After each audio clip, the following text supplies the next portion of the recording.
اهلا بيك، وحشتنا يا صديق. فيلمنا النهارده بيتكلم عن شاب فقير جدا وعايش حياة بائسة، وكمان مراته بتكون عايزة تتطلق منه لحد ما بيفوز في البخت وبيكسب فلوس ملهاش عدد يا صديق. ومن هنا حياته بتتغير 180 درجة. بيبدأ الفيلم مع سانتي بيصحى من نومه في عربيته اللي قلبها بيت على نور الشمس، وبمجرد ما بيفتح عينه الشرطية بيجونا بتخبط عليه وبتقول له انه ما ينفعش يركن عربيته جنب المينا. بعدها سانتي بيوصل متأخر على شغله وبيستلم القبض الأخير بتاعه من مديره، لكن قبل ما يمشي مديره بيطلب منه ينظف الحمام بتاع اليخت. وبعد شوية بيكون ماشي بالعربية وفجأة بيلاقي بنزين العربية خلص، فبينزل يتمشى لحد أقرب بنزينة وبيقابل هناك صاحبه بيدرو وبيكون شغال في البنزينة، وبيقعدوا يتكلموا عن حفلة لم الشمل بتاعتهم. بس سانتي بيقول له انا مش هقدر احضرها، وبيسيبه وبيمشي علشان يقابل مراته والمحامي علشان يجهزوا اوراق طلاقهم. وهناك الاتنين بيعرفوا ان عقبال ما املاكهم تتقسم عليهم بالنص وكل حاجه تبقى جاهزه الموضوع هياخد شهور عشان يخلص. سانتي ومايت بيخلصوا مقابلتهم مع المحامي وكل واحد بيمشي في طريقه. وهو ماشي سانتي بيتكلم مع صاحبه الكشك اللي قدامه وبيشتري منها كارت البخت وبيحطه في ظهر علبه السجاير وبيمشي. وبيجي الليل وسانتي بيحضر الحفله وبيقابل فيها صاحبه ماركوس. وبعد شويه بيدرو كمان بيوصل وبيفضل يقول لهم قد ايه الستات اللي في الحفله معجبين بيه وهيموتوا عليه. وبعد شويه سانتي بيشوف مايت وهي واقفه بتسلم على واحد اسمه ماريو، ولما سانتي بيقول لها انت تعرفيه منين، مايت بتقول له ده هاني،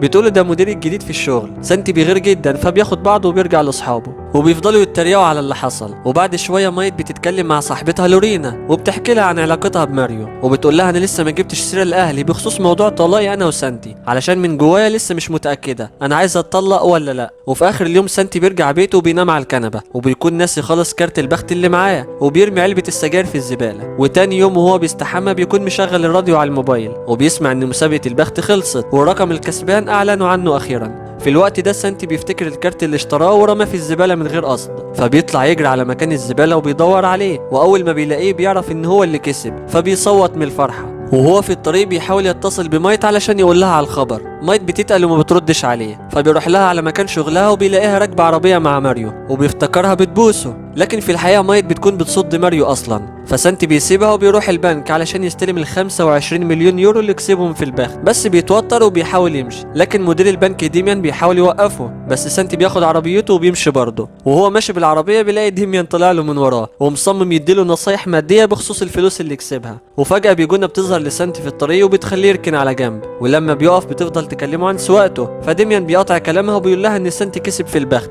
ولما بيجونا بتعرف بتبارك له وبتمشي. وفي وقت الغدا ديميان بيفضل مكمل نصايحه لسانتي وبيقول له يعمل ايه بالفلوس. ولما بيساله عن حياته الشخصيه بيعرف انه هيدي مايت نص الفلوس اللي كسبها علشان هيتطلقوا. فديميان بيقترح عليه يخلي الموضوع سر وما يجيب لهاش سيره لحد ما يخلصوا اجراءات الطلاق، لكن سانتي ما بيكونش عايز يكذب على مايت، واللي في الوقت ده بتظهر فيه مع ماريو تاني. وسانتي بيرجع يغير من علاقه مايت بماريو، فبيعمل نفسه شغال خدام علشان ما يبينش حاجه لمايت. واول ما بتمشي ديميان بيرجع يتكلم مع سانتي تاني، وسانتي بيوافق على اقتراحه وبيقرر ما يقولش لاي حد وخصوصا مايت. وبعد كام يوم سانتي بيروح يقابل ماريو بعد ما عرض عليه الشغل، وبيختلفوا في وقت النقاش، لكن سانتي بيوافق في الاخر على الشغل في السوبر ماركت. وبعدها سانتي بيروح يشتري هدوم جديده واكسسوارات علشان ينغنغ نفسه بالفلوس اللي معاه يعني. وهو طالع من المحل بيشوف ماريو وعيلته وهما في المول، فبيجري على اقرب محل وبيطلب من الموظفه اللي هناك انها تخبيه عندها، وبياخد عربيته وبيرجع على البيت وبيخبي الحاجات الجديده اللي اشتراها وبيبتدي يحتفل لوحده، بس بيتفاجئ بزياره مايت واللي بتبقى جايه تتكلم معاه علشان شغله الجديد.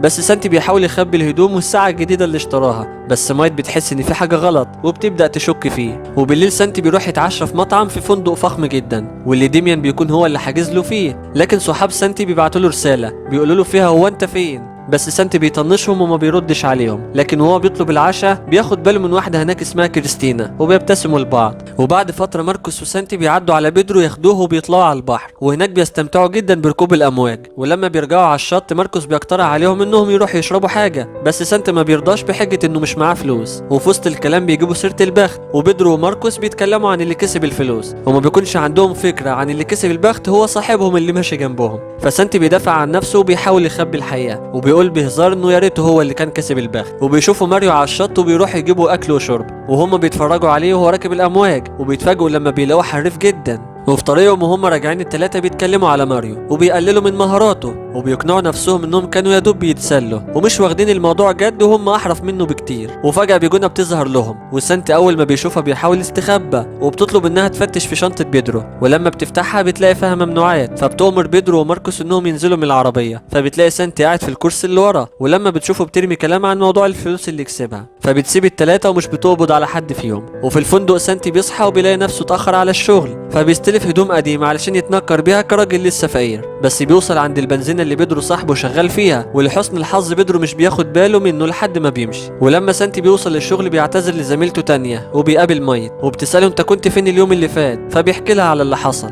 لكن مايت ما بتصدقوش. وماريو بيظهر في اللحظة دي وبينبهه على تقصيره، بس مايت بتغطي عليه. وبعد الشغل سانتي بيروح يقابل أريتس راكب الأمواج الشهير علشان يساعده يبقى أحسن في ركوب الأمواج، وبيتمرنوا في البحر، وأريتس بيدي لسانتي نصايح كتير وبيدربه كتير. وفي يوم ماريو بيشوف الاتنين مع بعض وبيكون مصدوم ومش مصدق ان سانتي يعرف أريتس. وبالليل سانتي بتجيله مكالمة من بيدرو وماركوس وبيحكي لهم انه كان مع أريتس، فبيفتكروه بيكذب بسبب الاكتئاب اللي بيمر بيه، وبيعزموه يروح يقضي وقت معاهم، لكن سانتي بيرفض وده بيخلي اصحابه مش فاهمين اي حاجة. وتاني يوم سانتي بياخد ديميان وبيروح يشتري المركب بتاع رومالو، واللي بيتصدم اول ما بيعرف ان سانتي هو اللي هيشتريه. وفي الاخر سانتي بيوصل لاتفاق كويس مع رومالو وبيشتري المركب وبيخلي رومالو ينظف له حمامات المركب قبل ما يمشي. وبعد فترة ديميان وسانتي بيكونوا بيتناقشوا في استثماراتهم، وبيقابلوا بيدرو وماركوس صدفة في طريقهم، وبيستغربوا جدا لما بيشوفوا سانتي بالهدمة الجديدة دي، فسانتي بيقول لهم انه كان لابس كده علشان رايح شغل جديد. ولما سانتي بيسألهم عن اخبارهم بيفكروا انه بقاله فترة طويلة متجنبهم وما بيسألش فيهم وبيسيبوه وبيمشوا. وبالليل سانتي بياخد ديمن على بيته بعد ما بيتعشوا بره، واول لما سانتي بيدخل بيتفاجئ بلورا وميجل اهل مايت، وفي وقت العشاء سانتي ما بيقدرش ياكل معاهم علشان بيكون شبعان اصلا. وفي الوقت اللي مايت بتتكلم فيه مع لورا عن ظروف بيتهم، ميجل بيكون منبهر بطعم الخمرة الرخيصة اللي سانتي جايبها، في حين ان سانتي بيكون مبدل الخمرة الرخيصة بخمرة غالية اساسا.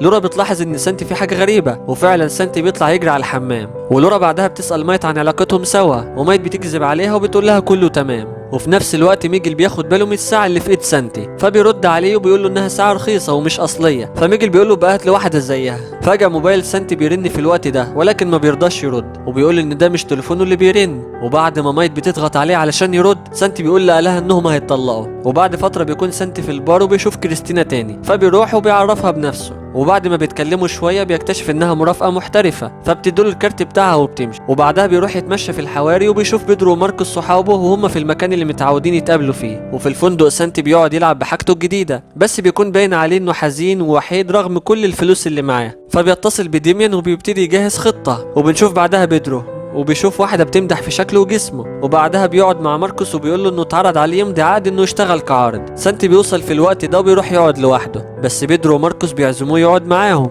وبيحكوا لسانتي على عرض الازياء وما بيكونش متفاجئ قوي. وبعد فترة ماركوس بيكون في بيته ومشغول بولاده الاتنين وبيحاول ياخد باله منهم، لحد ما لورينا بترجع البيت ومعاها اخبار ان ماركوس ورث. وفي الوقت ده ديميان وسانتي بيروحوا يلعبوا جولف وبيتناقشوا في خطط سانتي اللي مجهزها لاصحابه، بعد ما فهم واحد فيهم انه ورث والتاني جاب له شغل كعارض. سانتي بيشوف ماريو هناك، وديميان ساعتها بيقول له ماريو اخد قرض من البنك علشان يبيع البيزنس بتاعه ويطرد الموظفين، فسانتي بيتنكر علشان ماريو ما يشوفوش، بس ماريو بيلمحه وبيقول له هو ليه مش في الشغل دلوقتي. وفي السوبر ماركت تانية بتسأل مايت عن موضوع ان السوبر ماركت هيتقفل، لكن مايت بتقول لها ان دي اشاعات، وسانتي بيحاول يقول لمايت على اللي عرفه، بس ماريو بيقاطعهم وبيقول لمايت انه شاف سانتي في ملعب الجولف. مايت بتتعصب على سانتي وبتقول له يسيب البيت ويمشي. سانتي وهو طالع من السوبر ماركت بيلاقي بيدرو وماركوس جايين في عربية جديدة وبياخدوا سانتي وبيطلعوا يتمشوا بيها وهم فرحانين. سانتي بيكون متضايق ان ماركوس جاب عربية بالفلوس بدل ما يجيب بيها حاجة لعيلته، فماركوس بيقول له هو ليه شاغل دماغه بالموضوع ده، فسانتي بيقول له ان العربية دي بفلوسه هو، بس طبعا محدش بيصدقه. لكن وهم ماشيين ماركوس بيمشي من طريق غلط فبيقعوا من على جبل، ولما بيجوا ينطوا في البحر سانتي بيكشف لهم السر بتاعه. وتاني يوم الصبح مايت بتجيلها مكالمة من ماريو، فسانتي بيتصل بكريستينا علشان يغيظها هو كمان، وسانتي ومايت في اليوم ده هو بيخرج مع كريستينا وهي مع ماريو، لكن محدش فيهم بيكون مستمتع بوقته. ولما بيرجعوا على البيت بيكذبوا وبيمثلوا على بعض انهم كانوا مبسوطين مع الناس التانية. وتاني يوم في وقت الشغل مايت بتجيلها مكالمة من ماريو بخصوص السوبر ماركت يعني، وهناك بيعرفهم ان السوبر ماركت هيتقفل، وبيكذب وبيقول لهم ان هو حاول ينقذهم. فسانتي بيحاول يعوض مايت وبيعزمها على العشاء، وبيرجع على البيت وبينضفه وبيخلي الناس تحضر العشاء لما مايت توصل.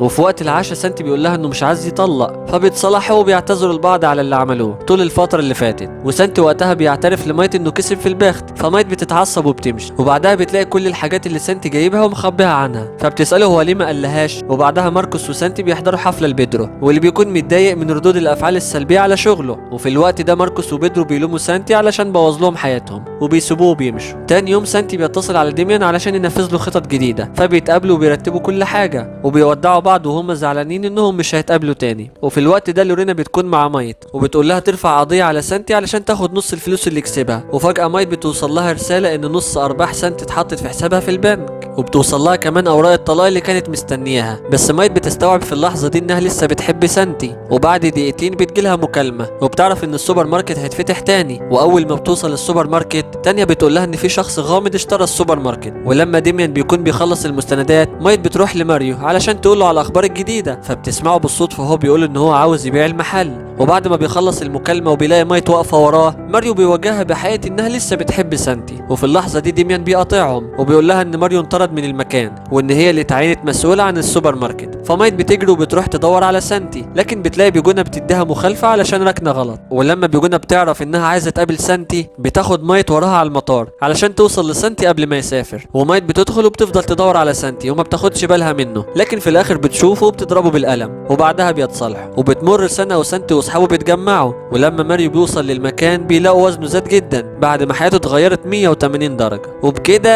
الفيلم خلص. ما تنساش تشترك في القناه وتفعل زر الجرس وتعمل لايك للفيديو ده، صدقني هتشوف تلخيصات محترمه. يلا سلام.